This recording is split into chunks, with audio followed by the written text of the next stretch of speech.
का आपका unit number 1 में है, वही सब कुछ आपको समझाया हुआ है।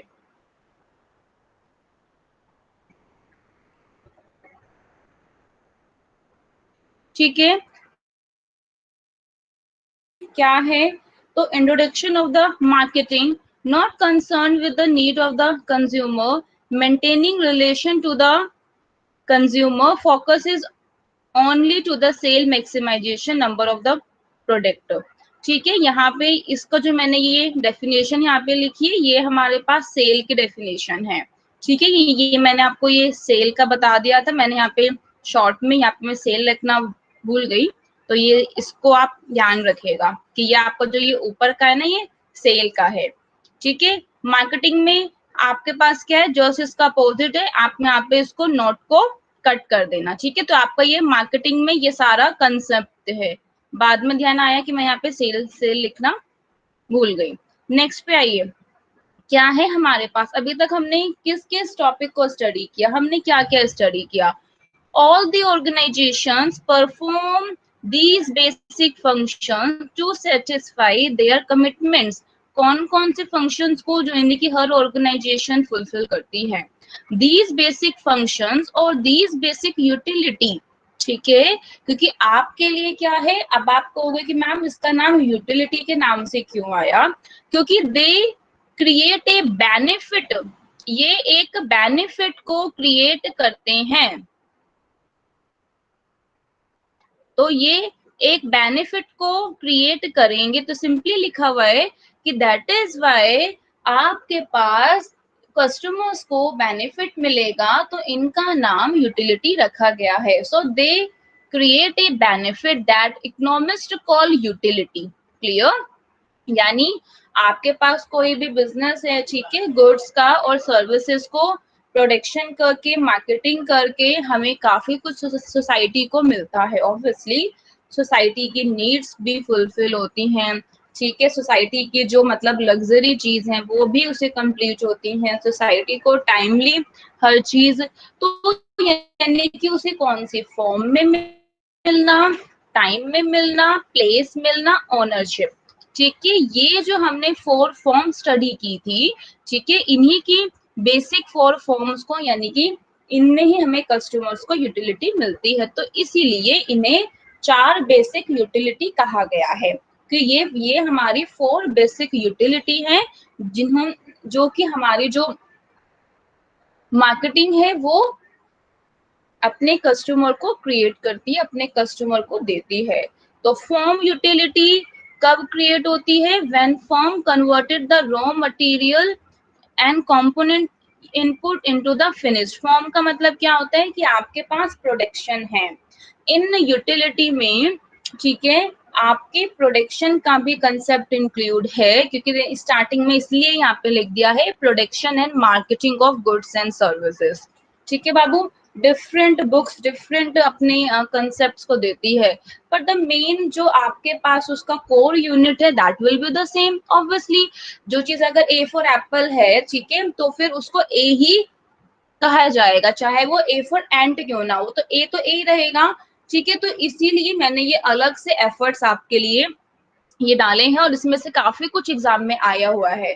So there are 4 basic kinds of utility, that is the form. Form का मतलब क्या हो गया कि आपको रॉ मटेरियल में कन्वर्ट कर दिया है आपने फिनिश्ड गुड्स में।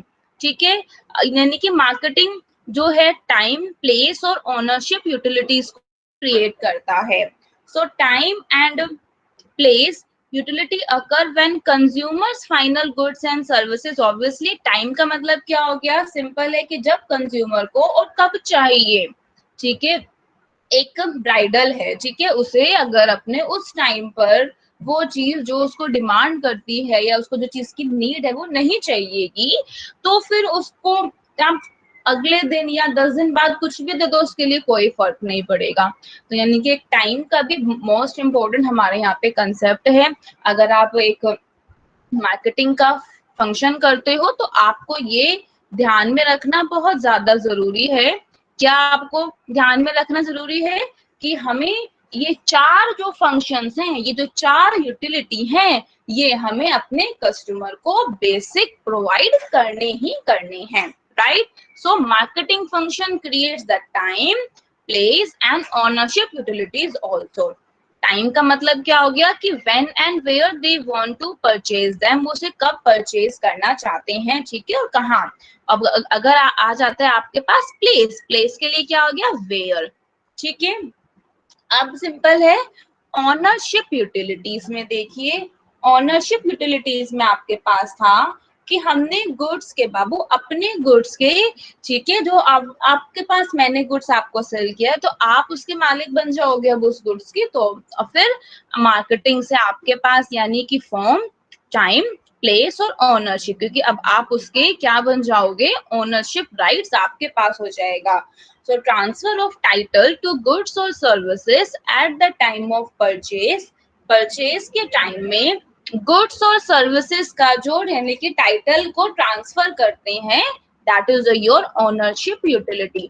अब एक बार इस फॉर्म को देखिए, ठीक है, आपने ऊपर का स्टडी करोगे तो आपको ये भी इजीली समझ में आ जाएगा, एग्जाम्पल भी दिया हुआ है।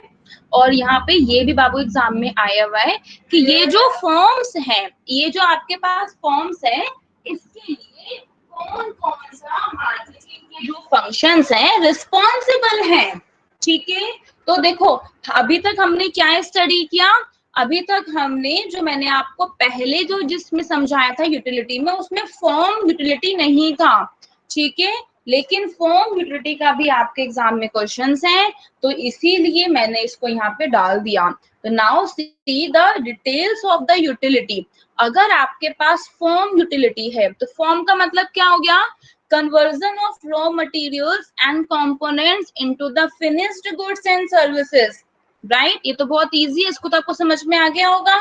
अब देखो एग्जाम्पल क्या है कि आपने बहुत सारे सामान को लेके आए, आप एक रॉ मटेरियल को, सेवरल इंग्रेडिएंट्स को लेके आए, कि लाइक आपने सिंपल है, ठीक है, व्हीट फ्लावर को लेके आए हो। अब उसमें से आपने क्या किया, आटा को यानी कि रोटी में उसको कन्वर्ट कर दिया, ठीक है। तो पिज्जा हमने बनाया इंग्रेडिएंट से, तो ये हमें हमारा फॉर्म का एग्जांपल हो गया।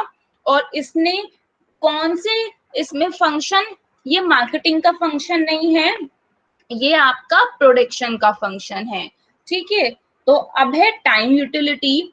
फिर आपके बाद ये मार्केटिंग का काम शुरू हो जाता है कि एक बार मैन्युफैक्चरिंग ने अपना वर्क कर दिया, then the work of marketing starts. क्या वर्क होता है मार्केटिंग का, कि availability of goods and services when consumers want them, when माने कब, ठीक है, गुड सर्विसेज की अवेलेबिलिटी जब कंज्यूमर उन्हें चाहता है, ठीक है। तो ये आपके पास टाइम हो गया कि कंज्यूमर चाहता है कि वो 30 मिनट के अंदर मुझे वो पिज्जा, ठीक है, मिलना चाहिए।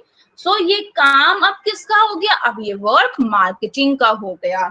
नेक्स्ट पे आइए बाबू, क्या है प्लेस। प्लेस का मतलब है कि वो कहाँ चाहता है, वो ऑफिस में चाहता है, घर में डिमांड कर रहा है। तो ये भी वर्क हमारे पास जो फंक्शन है, इसने परफॉर्म किया, मार्केटिंग ने हमारा ये फंक्शन परफॉर्म किया।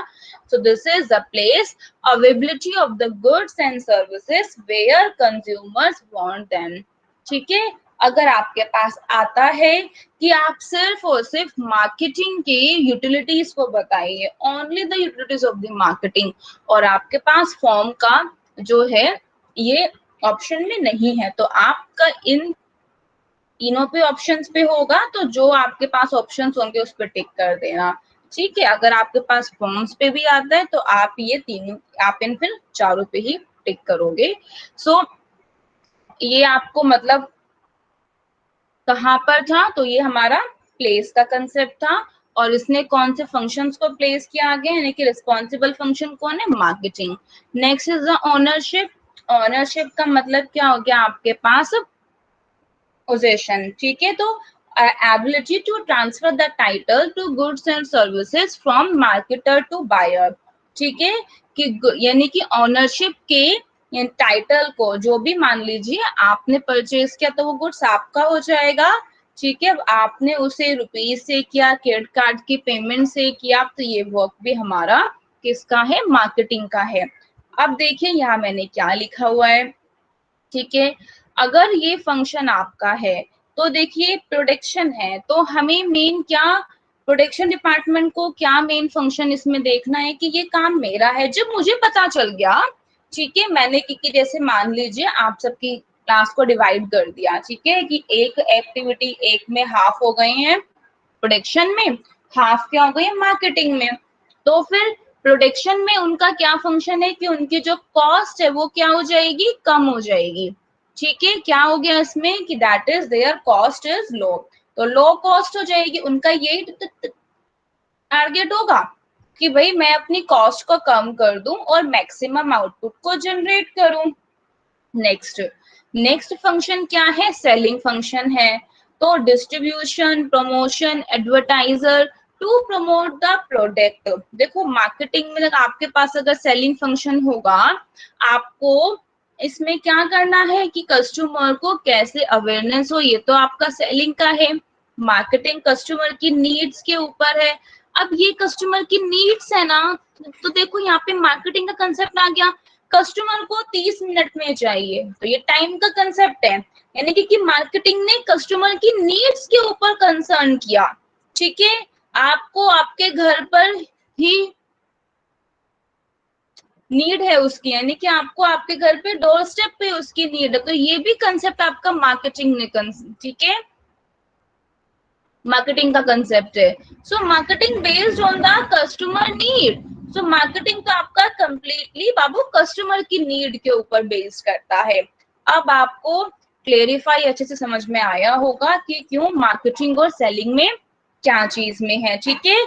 और जहां भी आपको एनालाइज करना है कि कौन सा मार्केटिंग ने कस्टमर की नीड्स को फुलफिल किया, तो वो जो फंक्शन है वो फंक्शन मेरा मार्केटिंग का फंक्शन है, ठीक है। कि जैसे ये है आपके पास टेस्टिंग है, ठीक है, कस्टमर की नीड है।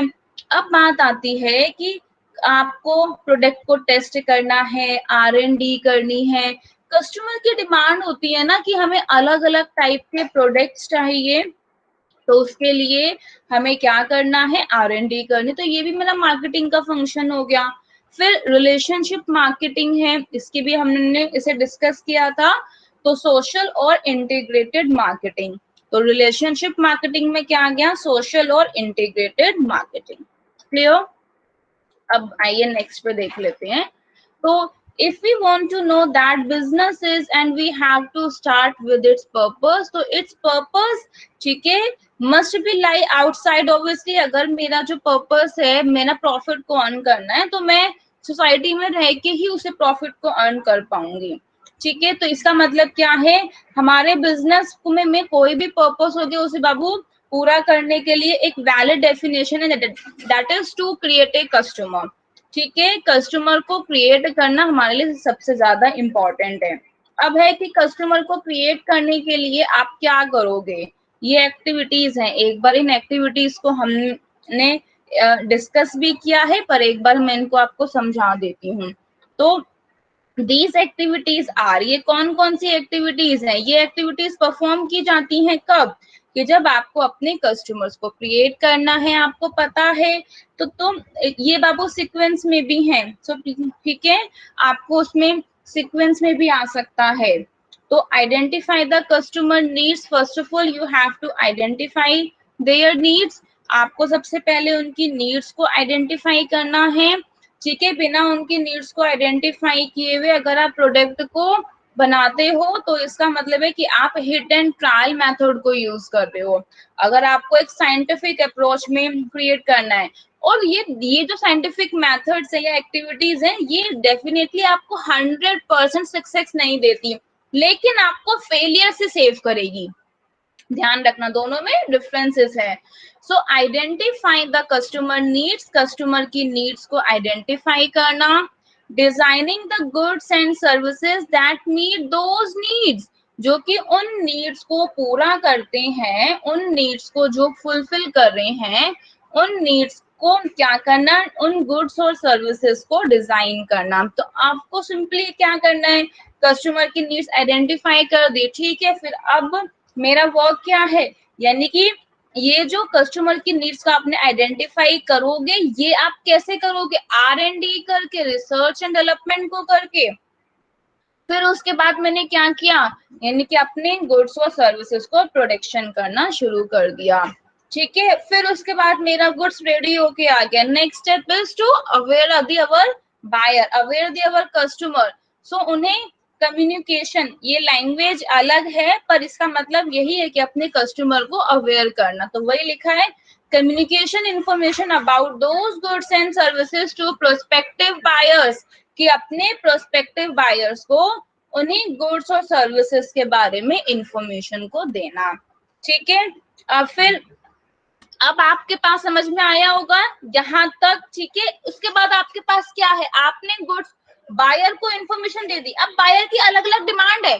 बायर चाहता है कि मुझे इस टाइम पर ये गुड्स चाहिए, बायर चाहता है कि मुझे इस प्लेस पर इस गुड्स को चाहिए। ठीक है, तो यानी कि making the goods and services available at times and places that meet the customer needs. ठीक है, अभी इसीलिए मैंने उसके इसको लास्ट में इंक्लूड किया। ठीक है, तो क्या हो गया, making the goods and services available at times and places that meet customer needs. तो next, pricing the goods and services to reflect cost. अब मेन चीज है, आपने कस्टमर की नीड्स को क्या किया, फुलफिल किया कि उनको इस टाइम पर चाहिए, उन्हें इस प्लेस पर चाहिए। तो अब आपके पास क्या है, आपने क्या देखा कि ठीक है, कभी कभी क्या करते हैं सेलर्स, क्या करते हैं कि कस्टमर्स को कब प्रोडक्ट चाहिए होता है। ठीक है, अगर उन्हें जल्दी चाहिए तो वो उससे अपनी कॉस्ट, यानी कि वो उससे फिर जल्दी डिमांड करते हैं। अगर उसे कम चाहिए, ठीक है, अगर उसको बाद में लेना है या टाइम बिंग के बाद, तो ठीक है, वो उनसे कम डिमांड करेंगे। तो यही है आपके पास मार्केटिंग में, एक प्राइस का भी रोल है कि जैसे पिज्जा में क्या है कि आपको 30 मिनट के अंदर अगर वो सर्विसेज ठीक है मिलती है, तो यानी कि उनके अपने अपने टर्म्स एंड कंडीशंस हैं। तो इसके अलावा अगर किसी का टेलरिंग का है, तो मैंने आपको काफी बार इसका एग्जांपल दिया है, अगर किसी का टेलरिंग का है, ठीक है, अगर टेलरिंग का होगा तो इसका मतलब क्या है कि कम में आपके पास अगर कम टाइम होगा तो आपसे वो ऑब्वियसली ज्यादा डिमांड करेंगे। So pricing goods and services to reflect cost, competition and consumers ability to bye.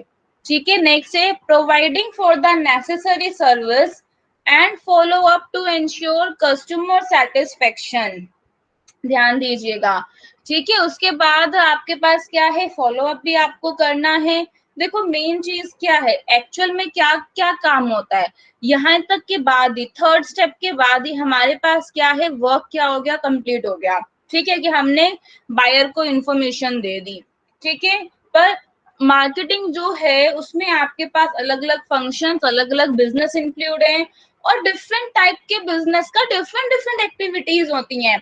कि जैसे आपको कोलगेट लेके आना है, तो ठीक है, आपने शॉप के पास गए, आपको उसकी इंफॉर्मेशन है कि ये मुझे गुड्स लेके आना है, या फिर ये मेरे पास क्या है, मुझे प्रोडक्ट लेके आना है। आप वहां पर गए और आपने उनसे अपने प्रोडक्ट को ले लिया, आपने गुड्स को ले लिया, दैट इज अ फाइन।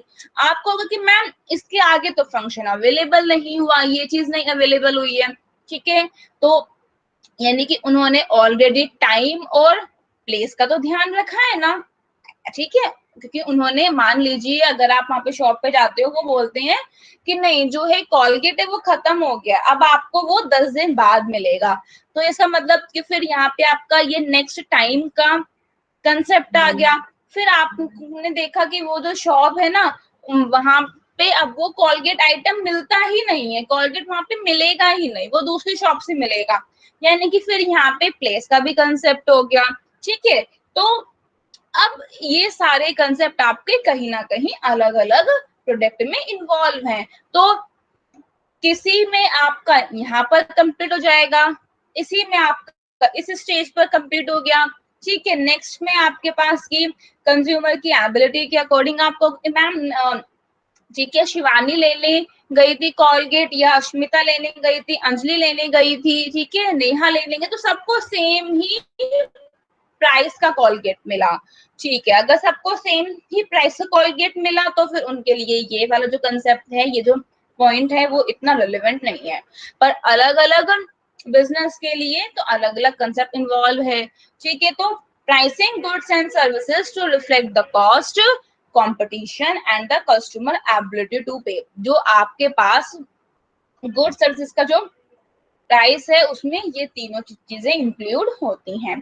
फिर नेक्स्ट वर्क क्या हो गया कि तभी तो कस्टमर केयर सेंटर सेटअप हो रहे हैं। ठीक है, कब सेटअप हुए, ठीक है, वो धीरे धीरे कॉल सेंटर्स हुए कि ताकि जो भी हिंड्रेंसेस हैं, जो भी उनकी प्रॉब्लम्स हैं, उन्हें सॉल्व कर सके।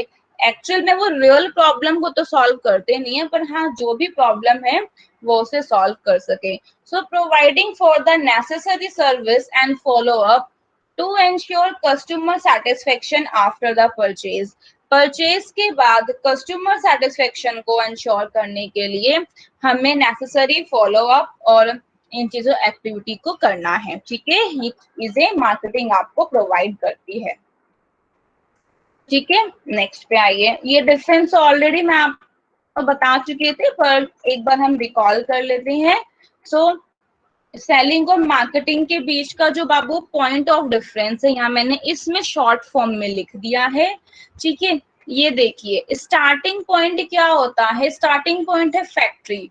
ऑब्वियसली सेलिंग का जो भी कंसेप्ट होगा, आपको कहाँ से स्टार्ट होगा, फैक्ट्री से स्टार्ट होगा, क्योंकि जो फैक्ट्री में गुड्स बनते हैं, जस्ट आपको उन्हें सेल आउट करना है। लेकिन मार्केटिंग का कंसेप्ट आपका कहाँ से स्टार्ट है, मार्केटिंग का आपका मार्केट प्लेस से स्टार्ट है। ठीक है, अब नेक्स्ट में देखिए फोकस। तो ये वाला एक बार था कि जो सेलिंग का है, सेलिंग का जो मेन कंसर्न है वो न्यू प्रोडक्ट पे होता है या एग्जिस्टिंग पे होता है।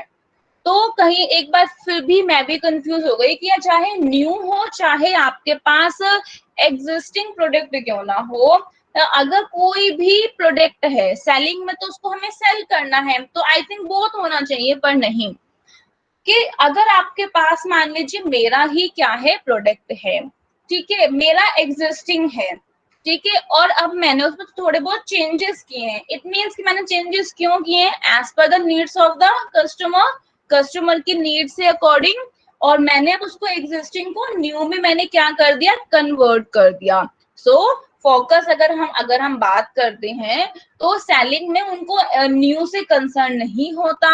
सेलिंग में वो अपने जो भी 5 साल, 3 साल, 4 साल के वो जो एग्जिस्टिंग प्रोडक्ट है उसी को ही बेचना चाहते हैं, कोई एफर्ट्स नहीं करना चाहते। लेकिन आप यहाँ पे कस्टमर नीड्स के साथ यहाँ पे ब्रैकेट में न्यू प्रोडक्ट भी, ठीक है ना, ध्यान रखना, लिख लेना, मैं यहाँ पे लिखना भूल गई। ठीक है, नेक्स्ट क्या है आपके पास, मीन्स। मीन्स में क्या है, ठीक है, अगर मुझे सेलिंग करनी है, तो अगर मुझे सेलिंग करनी है तो मुझे जस्ट क्या करना होगा, प्रमोशनल एक्टिविटीज ज्यादा करनी है।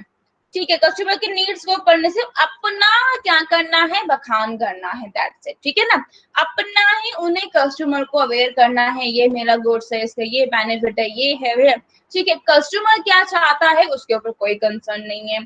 तो लेकिन मार्केटिंग में आपका इंटीग्रेटेड मार्केटिंग है, लाइक ना, दोनों साइड कम्युनिकेशन होनी चाहिए ना। अगर इंटीग्रेशन हो रहा है तो वो बोथ साइड होना चाहिए। ठीक है, प्रमोटिंग में बोथ साइड नहीं होता। प्रमोटिंग में तो बाबू सिर्फ सेलर ही, सेलर जो है सिर्फ बेचने वाला है वही करेगा।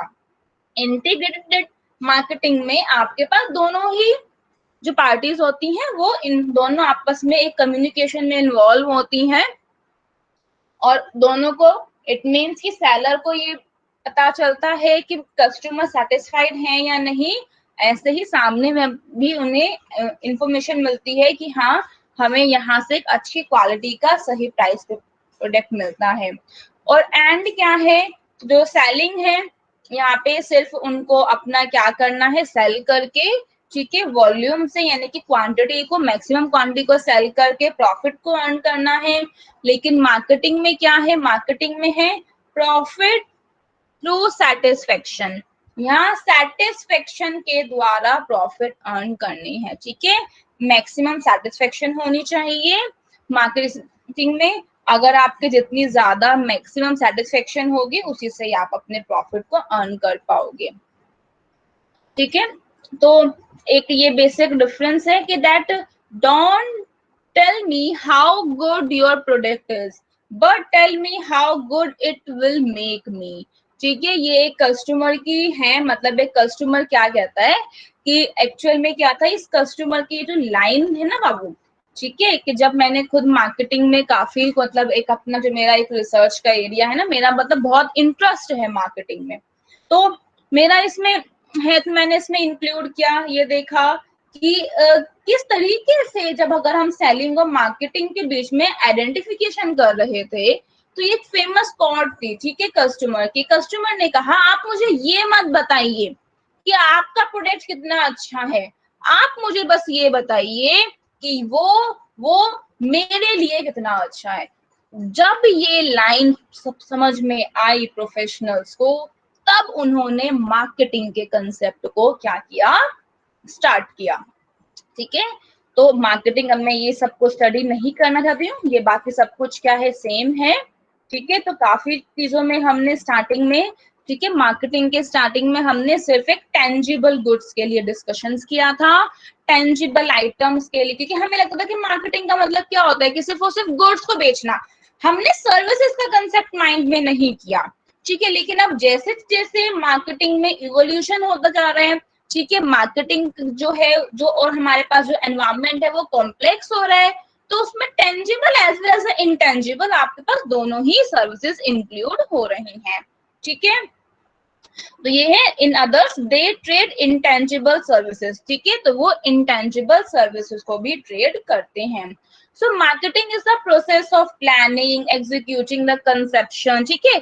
आपके पास क्या कंसेप्ट है, उसे आप प्लान, अभी हमने देखा ना प्रोडक्शन में उसे हम एग्जीक्यूट भी कर रहे हैं, ठीक है, pricing, promotion, distribution of ideas, ठीक है।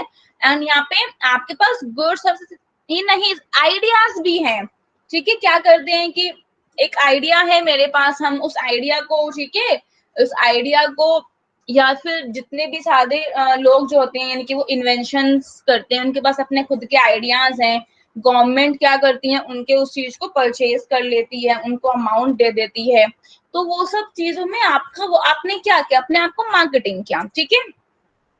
अब नेक्स्ट पे आइए, क्या लिखा है, the common set of conditions are present, ये तो सिंपल सी आपके पास एक कंडीशंस हैं कि मतलब जो बायर्स हैं, ठीक है, आउट नंबर्स द सेलर, ठीक है, बायर्स बहुत जल्दी सेलर को आउट नंबर कर देते हैं, यानी कि ठीक है ये सबसे अच्छा है, ठीक है। आज के डेट में आपके लिए लगता है कि नहीं यार मेरे लिए, ठीक है ना, अगर मैं एक अच्छे से कपड़े या अपने एक रेंज की बात करती हूँ तो ये शॉप ठीक है, लेकिन 2 महीने बाद आपको लगेगा कि नहीं यार ये शॉप नहीं, दूसरी शॉप ठीक है, तो बहुत जल्दी बायर्स कर देता है, तो ये इतना कुछ इतना इम्पोर्टेंट नहीं है, ठीक है। तो वही सब लिखा है, एक इंडिविजुअल बायर ऑब्वियसली क्या होगा, weaker then any individual seller, क्योंकि कोई भी देखो एक इंडिविजुअल बायर है, देखो ये अगर हमें कंडीशंस होती है मार्केट में, अगर आप ये गए हो, ठीक है, आपके पास सिंपल है, अगर आप एक बल्क में बायर,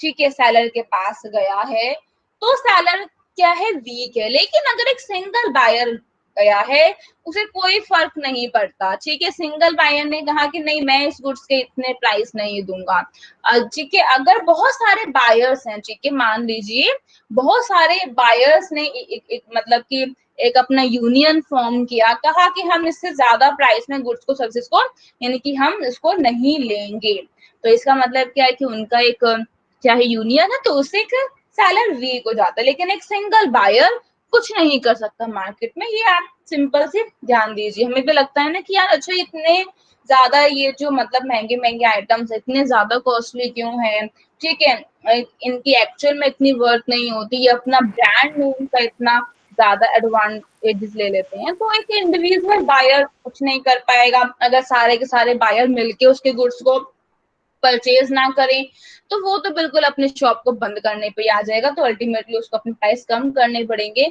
तो वही सिंपल है कि एक इंडिविजुअल बायर मार्केट में बहुत वीक है, ठीक है। टोटल इकोनॉमिक पावर जो है of the buyer is enough to assure existence of, ये तो आपको बताया था अभी, समझाया कि अगर हम सभी बायर्स अगर एक साथ हो जाएं तो बायर्स का जो टोटल इकोनॉमिक पावर है वो, ठीक है, एक बिजनेस को बाहर निकाल सकता है, एग्जिस्ट कर सकता है, या तो बिजनेस को आउट कर सकता है, ठीक है, या तो ग्रुप ऑफ सेलर को भी, लेकिन कब? बायर्स का इंडिविजुअलनेस नहीं, उनका एक ग्रुप ऑफ, यानी कि उनकी एक यूनियन, यानी कि उनका total economic power. Clear? Next is the fourth, ठीक है, sellers compete to sway the largest number of the buyers ठीक है, they can do rather than another sellers, ठीक है। फिर क्या करते हैं, देखो एक्चुअल में उनको क्या होता है, उनको ये होता है कि हमें ना लार्जेस्ट नंबर ऑफ बायर्स को अपने इन गुड्स को देना है, ठीक है। वो उनका मेन कंसेप्ट ना कॉम्पिटिटर्स क्या ऑफर कर रहा है उससे ज्यादा नहीं होता, ठीक है। अगर ये मेन चीज है बायर्स में, वो क्या डिसाइड करते हैं, बायर्स डिसाइड करते हैं कि ठीक है कि अगर इसका प्रोडक्ट अच्छा है, हमें अच्छा लगता है, कॉम्पिटिटर्स ने क्या ऑफर कर रहे हैं, तो फिर आयर्स को इतना हार्डली मैटर नहीं करता कि कॉम्पिटिटर्स और कितना न्यू आ रहा है। तो सेलर्स ने ये भी ध्यान रखना है सेलर को कि अपने कॉम्पिटिटर के साथ साथ, ठीक है, उसे लार्जेस्ट नंबर ऑफ बायर्स को भी रिटेन करने में भी ध्यान लगाना है, ठीक है। अगर वो ये चाहता है कि ठीक है कि सबसे स्टार्टिंग में मैं अपने प्रॉफिट को अभी अर्न कर लूं, उसके बाद मैं R&D को करूंगा, तो R&D करने के लिए इन्वेस्टमेंट तो ऑब्वियसली नीड होगी, तो मैं वो अमाउंट कहाँ से लेके आऊंगा। तो आपको कॉम्पिटिटर्स क्या ऑफर कर रहा है, कॉम्पिटिटर्स क्या देना चाहता है, ठीक है। कॉम्पिटिटर्स अभी 2 महीने बाद एक न्यू प्रोडक्ट को लेके आ रहा है, उससे ज्यादा आपके लिए जरूरी है अपने नंबर ऑफ बायर्स को, ठीक है, उन्हें सेटिस्फाई करना, उनके साथ अट्रैक्ट होना। सो the seller in their attempt to meet the competition attract the large number of the buyers, तो वही सब लिखा है, और फिर उनके बिहेवियर को वो मॉडिफाई कर देते हैं। क्लियर?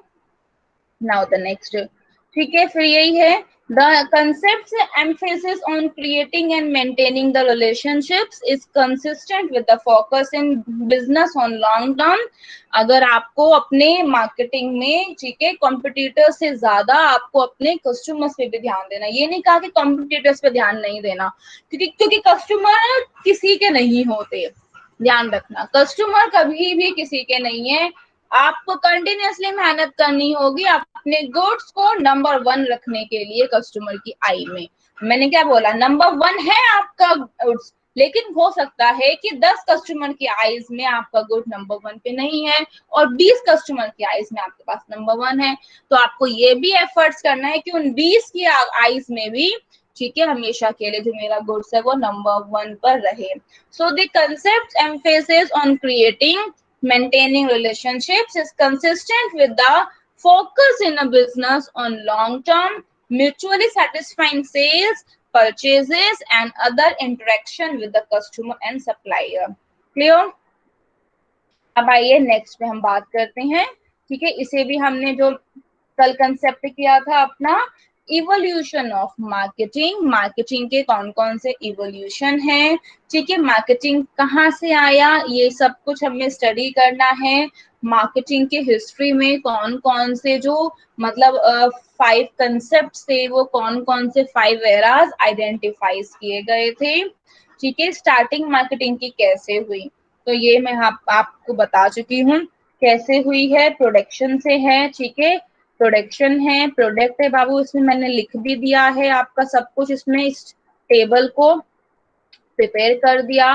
तो देखिए क्या लिखा है आपके पास, तो maximum profit to customer satisfaction, ठीक है, for raised market share focused on product sale consumer production.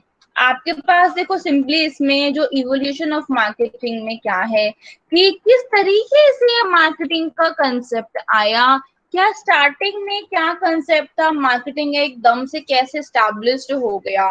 ठीक है, तो देखो यहाँ पर कि जो मैक्सिमम प्रॉफिट जो होता है कस्टमर को सेटिस्फाई करके, ठीक है, वो आपके पास कैसे होगा फॉर रेज्ड मार्केट। अगर आपको एक मैक्सिमम प्रॉफिट को करना है, ठीक है, तो आपको मेन फोकस करना पड़ेगा कंज्यूमर के ऊपर। अभी हमने यहाँ देखा प्रोडक्ट पे, अगर आपको कंसेप्ट कर रहे हो, अगर आपका प्रोडक्ट कंसेप्ट है या आपके पास प्रोडक्शन का कंसेप्ट है, प्रोडक्शन में आपको क्या करना है, अपने यानी कि कॉस्ट लो करनी है, सेल्स पे आपको एडवर्टाइजमेंट ज्यादा करना है, ठीक है, कंज्यूमर्स की आपको नीड्स के ऊपर कंसर्न करना है। तो फोकस ऑन एट्रीब्यूट्स यानी कि features of the product to attract the consumer. तो आपको कंज्यूमर को भी अट्रैक्ट करना है, ध्यान दीजिए। कंज्यूमर को अट्रैक्ट करने के लिए हम क्या करते हैं, कंज्यूमर को अट्रैक्ट करने के लिए हम मार्केटिंग करते हैं। क्या करते हैं, कंज्यूमर को अट्रैक्ट करने के लिए मार्केटिंग। और हम प्रोडक्ट के लिए को में करने के लिए हम इसमें प्रोडक्ट तो है ही ऑब्वियसली, प्रोडक्ट के भी आपके फीचर्स देखे जाते हैं।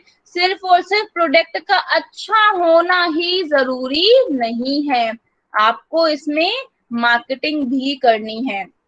अब आइए इन्हीं को जो अभी मैंने आपको समझाया उसको हम इसमें करते हैं। तो क्या लिखा है, different era of marketing. Marketing का हमारे पास डिफरेंट कंसेप्ट है, एरा। ये देखो, नंबर वन क्या हो गया आपके पास, number one is your the production. ठीक है, नंबर वन आपके पास क्या है, प्रोडक्शन में। तो इसमें क्या था, तो यानी कि आप पहले मार्केटिंग में यानी कि आपके पास सॉरी प्रोडक्शन कंसेप्ट में ये थिंकिंग थी कि आप बस गुड्स को बनाओ, कस्टमर तो अपने आप आएंगे। ठीक है, सो यहाँ पे जो मेन चीज क्या थी, आपके पास जो मेन फीचर है, जो इम्पोर्टेंट कंसेप्ट है, वो क्या है, प्रोडक्ट करेक्टरिस्टिक्स में ज्यादा इंपॉर्टेंस नहीं दी गई थी। ठीक है, क्योंकि आपके पास यहाँ पे सिर्फ प्रोडक्शन में कंसेप्ट में इंपॉर्टेंस दी गई थी, और ये जो आपके पास करेक्टरिस्टिक्स में इंपॉर्टेंस प्रोडक्ट में, इसमें है आपके पास इंपॉर्टेंस, ना कि प्रोडक्शन में। उसमें क्या था कि आपको अपने सिर्फ प्रोडक्शन को, डिस्ट्रीब्यूशन को इम्प्रूव करना है। कंज्यूमर्स फेवर करते हैं प्रोडक्ट जो कि उनको इजीली अवेलेबल हो जाए। उनका मानना ये था, कंज्यूमर्स क्या होते हैं कि कंज्यूमर्स को ये लगता है कि चलो ठीक है कि मुझे दूर ना जाना हो, कि वो बिल्कुल मेरे आसपास मुझे वो गुड्स मिल जाए, और वो हाईली अफोर्डेबिलिटी के ऊपर ध्यान देती हैं। ठीक है, पर हमारा ये जो कंसेप्ट ना आने वाले टाइम में क्या हो गया, चेंज हो गया। ठीक है, कि अभी भी मैंने आपको बताया कि अभी भी मार्केटिंग का भी एक न्यू कंसेप्ट आ रहा है, क्या, रिलेशनशिप मार्केटिंग। यानी कि हमारा बाबू एनवायरनमेंट इतना कॉम्प्लेक्स है ना, ठीक है, ऐसे हमारे इस कॉम्प्लेक्स एनवायरनमेंट में कस्टमर की नीड्स क्या हैं वो फिक्स नहीं है। अगर वो चेंज हो रही है तो हमें भी अपने मार्केटिंग के या फिर अपने बिजनेस के एक्टिविटीज को चेंज करना पड़ेगा, उनके भी कंसेप्ट को हमें चेंज करना है। सो प्रोडक्शन में हमारे पास क्या कंसेप्ट था कि आप गुड्स को सिंपल बिल्ड करो, बनाओ, तो कस्टमर तो अपने आप आपके पास आएंगे। So consumers favour products that are available and highly affordable. तो कंज्यूमर्स फेवर करते थे प्रोडक्ट जो कि अवेलेबल हैं और जो कि हाईली अफोर्डेबल होंगे। तो इम्प्रूव करते हैं प्रोडक्शन एंड डिस्ट्रीब्यूशन को। ठीक है, इससे क्या था, यानी कि हमने ये चीज अपने माइंड में रख दी कि ठीक है कि जो कि हाईली अवेलेबल, अब चाहे अर्बन एरिया हो, रूरल एरिया में हो, सब जगह मेरा प्रोडक्ट अवेलेबल होना चाहिए। इसके लिए हमने क्या किया, प्रोडक्शन पे ज्यादा कंसर्न किया, और हमने डिस्ट्रीब्यूशन, ऑब्वियसली अवेलेबल होगा तो डिस्ट्रीब्यूशन पे भी कंसर्न करना पड़ेगा। ठीक है, सो फिर अवेलेबिलिटी एंड द मेन, हमने हमारा क्या कंसेप्ट आता है कि प्रोडक्शन कंसेप्ट में मेन कंसर्न हमारा किसके लिए था, मेन कंसर्न हमारा था बाबू अवेलेबिलिटी के ऊपर, कि हमें प्रोडक्ट अवेलेबल होना चाहिए। क्लियर, अवेलेबिलिटी एंड अफोर्डेबिलिटी, और हमारा अफोर्ड भी हम कर सकें। तो availability and affordability is what the customer need wants. तो अवेलेबिलिटी और अफोर्डेबिलिटी वो है जो कि क्या कस्टमर चाहता है। पर टाइम के साथ साथ क्या हुआ, और देखो यहाँ मैंने उसका टाइम भी लिख दिया, ठीक है। टाइम के साथ साथ क्या हुआ, हमारा ये कंसेप्ट चेंज हो गया, ठीक है। देखा गया कि इतने सारे हमारे जो गुड्स हैं वो वेस्ट हो गए, प्रोडक्ट है वो बिके ही नहीं, ठीक है। फिर हमने ध्यान दिया कि हमारे जो गुड्स की जो क्वालिटी थी वो बहुत बेकार थी। हमारे पास फिर कंसेप्ट था प्रोडक्ट कंसेप्ट 1930 से 1940 में, कि कंज्यूमर्स फेवर प्रोडक्ट्स, कंज्यूमर उन प्रोडक्ट्स को फेवर करता है that offer the most quality performance and innovative features, ठीक है। तो कंज्यूमर्स वो प्रोडक्ट को फेवर करेगा जो उन्हें मोस्ट क्वालिटी, परफॉर्मेंस और इनोवेटिव फीचर्स को देता है। क्लियर। सो प्रोडक्ट 1930 से 1940 में तो कंज्यूमर्स का जो मेन कंसर्न था वो इनोवेटिव फीचर्स के ऊपर था। उनका था कि ठीक है मेरे पास, ठीक है, ये जो क्वालिटी अच्छी होनी चाहिए, इसीलिए कुछ हमारे जो गुड्स थे वो नहीं बिके। हमने प्रोडक्शन के ऊपर तो ध्यान दिया, क्योंकि जब आप क्वांटिटी के ऊपर ध्यान देते हो ना तो हमेशा क्वालिटी कॉम्प्रोमाइज होती ही है, और उसका रिजल्ट निकला बहुत ज्यादा लॉस हुआ था, ठीक है। तो फिर एक प्रोडक्ट कंसेप्ट में देखा कि आपके जो इनोवेशन है, अब कस्टमर को न्यू न्यू फीचर्स चाहिए, ठीक है। कस्टमर का जो टेस्ट है वो धीरे धीरे चेंज हो रहा था। फिर भी उसके बाद क्या हुआ, प्रोडक्ट नहीं बिका। तो 1940 से 1950 में सेल्स कंसेप्ट आया। सेल्स कंसेप्ट ने क्या कहा कि देखो, आपको जब तक आप कंज्यूमर को अवेयर नहीं करोगे, ठीक है, कंज्यूमर को समझाओगे नहीं अपने गुड्स के बेनिफिट, उन्हें कन्विंस नहीं करोगे गुड्स को परचेज करने के लिए, वो आपके गुड्स को परचेज नहीं करेंगे। So consumers will buy products only if the company promotes and sells these products. तो कंज्यूमर्स आपके प्रोडक्ट को तभी बाय करेंगे अगर आपकी जो कंपनी है इन प्रोडक्ट को प्रमोट कर रही है, या आपकी जो कंपनी है इन प्रोडक्ट को सेल कर रही है। Clear. So consumers will buy products only if the company promotes and sells these products. Next पे आइए, तो creative advertising and selling will overcome consumers resistance, यानी कि आपको क्या करना है, एडवर्टाइजिंग करनी, आपको ये करना है, आपने ये सेल कंसेप्ट में आया कि you have to convince them, ठीक है। आपको वो कहाँ में उनको, मतलब जो मेन पॉइंट है आपके प्रोडक्ट को परचेज ना करने के लिए, उनको मेन पॉइंट क्या चीज रोक रही है, क्या चीज उनके पास कंसेप्ट में उनके पास रेजिस्टेंस आ रही है, तो उस रेजिस्टेंस को आपको ओवरकम करना है। वो क्या सोच रहे हैं आपके प्रोडक्ट के बारे में, उस उनको पॉजिटिव में कन्वर्ट करना। तो ये हमारे पास था सेल्स कंसेप्ट में, ठीक है। मार्केटिंग कंसेप्ट में क्या था, मार्केटिंग कंसेप्ट में हमारे पास था 1950 से 1980 में, focus is on the needs and wants of the target market. Target markets की नीड्स और वांट्स के ऊपर फोकस है, ये तो आपको बता ही चुकी हूँ कि हमें कस्टमर की वांट्स के ऊपर था, ठीक है, और हमारे पास था कि हमें कॉम्पिटिटर से अच्छी सर्विस प्रोवाइड करनी है। अगर हम जब तक कॉम्पिटिटर से बेटर सर्विस प्रोवाइड नहीं करेंगे तब तक हम अपने गुड्स को नहीं मतलब ले पाएंगे, तो फिर हमारा गुड्स नहीं बिकेगा।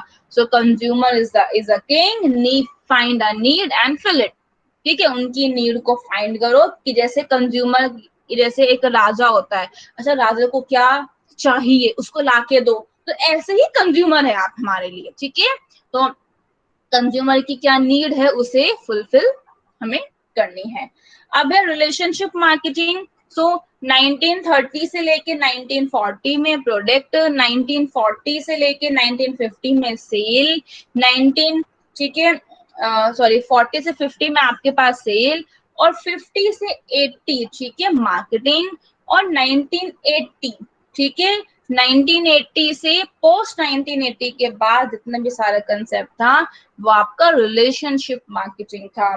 तो focuses on needs and wants of the target market, यहाँ पर उन्होंने सुपीरियर वैल्यू को डिलीवर करने में उनकी एक मेन कंसर्न था, तो टारगेट मार्केट्स की नीड्स और वांट्स के ऊपर फोकस करना, ठीक है। इससे क्या होगा कि नीड्स के साथ साथ ये तो आपका मार्केटिंग में कंसेप्ट है, रिलेशनशिप के ऊपर भी ध्यान देना, उनकी long term relationships with the customer, ठीक है।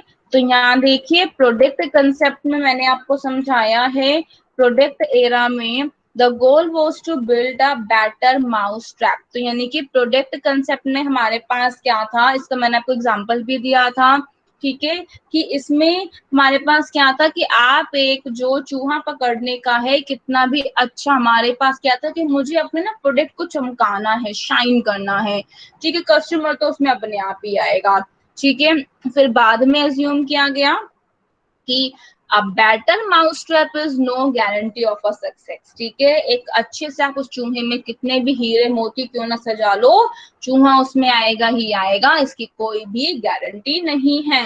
एंड मार्केटिंग हिस्ट्री एक इस टाइप के फेलियर के से भरी हुई है, ठीक है, कि उनके पास कितना माउस ट्रैप का डिजाइन कितना अच्छा क्यों ना था, फिर भी वो फेल हो गए, इससे क्या है, भरी है। तो सेल एरा में भी सेल का आपको बता दिया, फिर ठीक है मार्केटिंग एरा है, वो वही कंसेप्ट लिखा हुआ है, यहाँ पे लिखा हुआ है कि कस्टमर ओरिएंटेशन के ऊपर मेन कंसेप्ट था, ठीक है।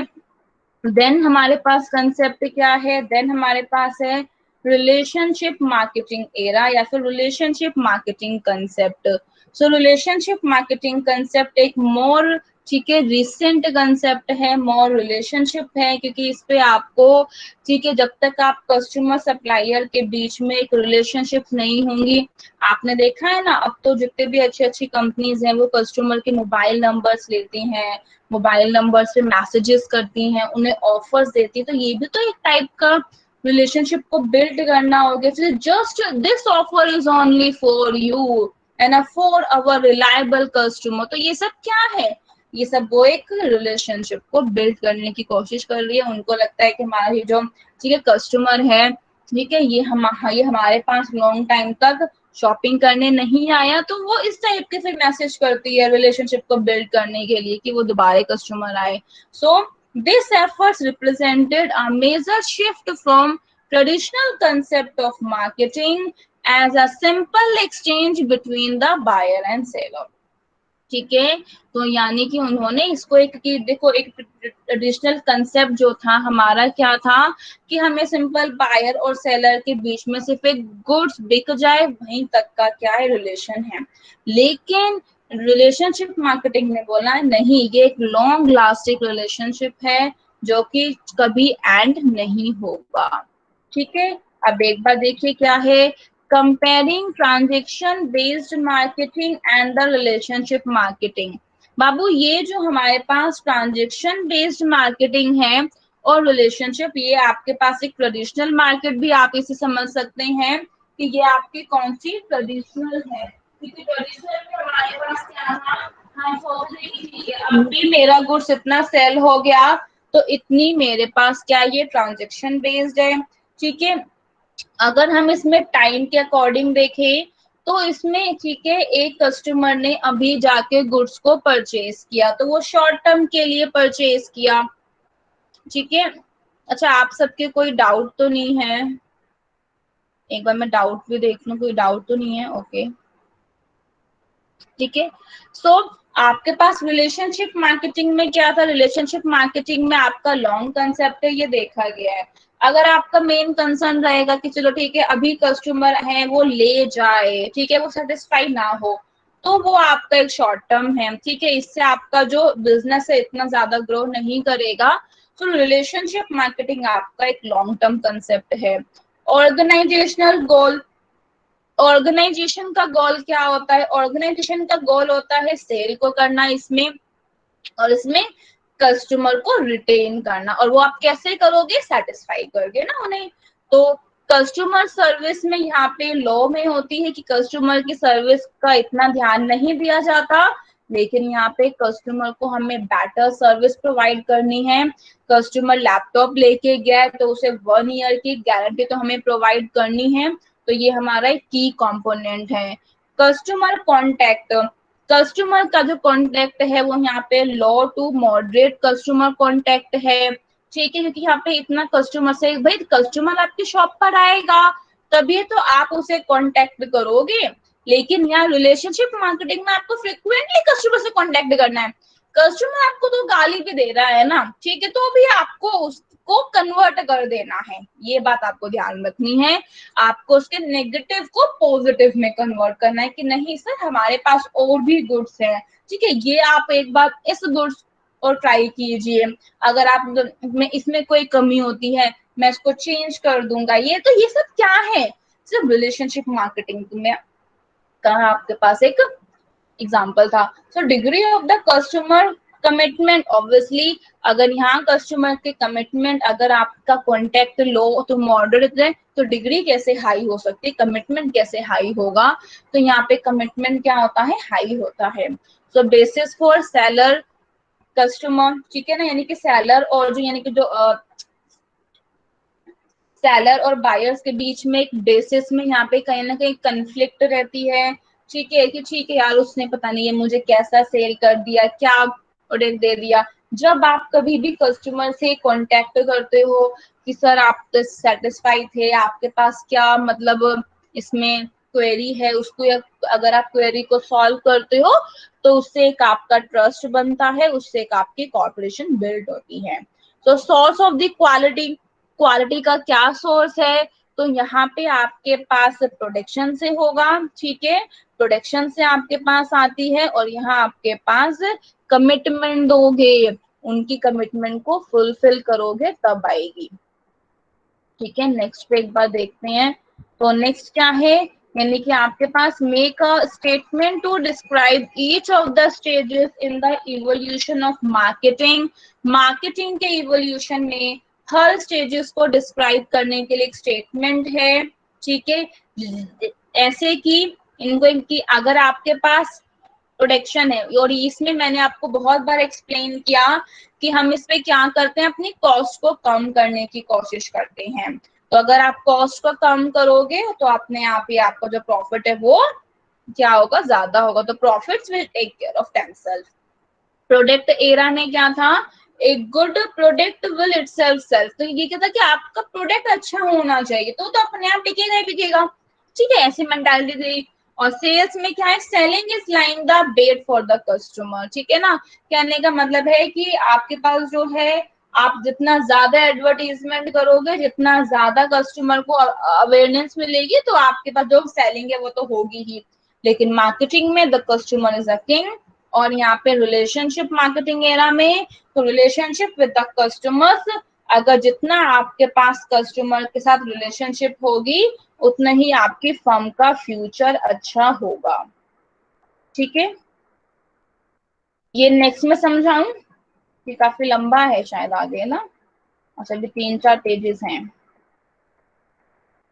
अच्छा पहले मुझे ये बताओ, अभी तक आपके में कोई डाउट है, किसी को भी जो आज हमने कंसेप्ट स्टडी किए हैं उसमें कोई डाउट है किसी को, प्लीज आप पूछ सकते हैं।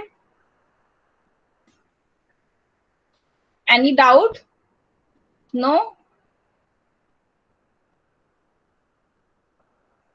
ठीक है, आज की क्लास के लिए इतना कंप्लीट कर देती हूँ, हम बाकी का नेक्स्ट में कवर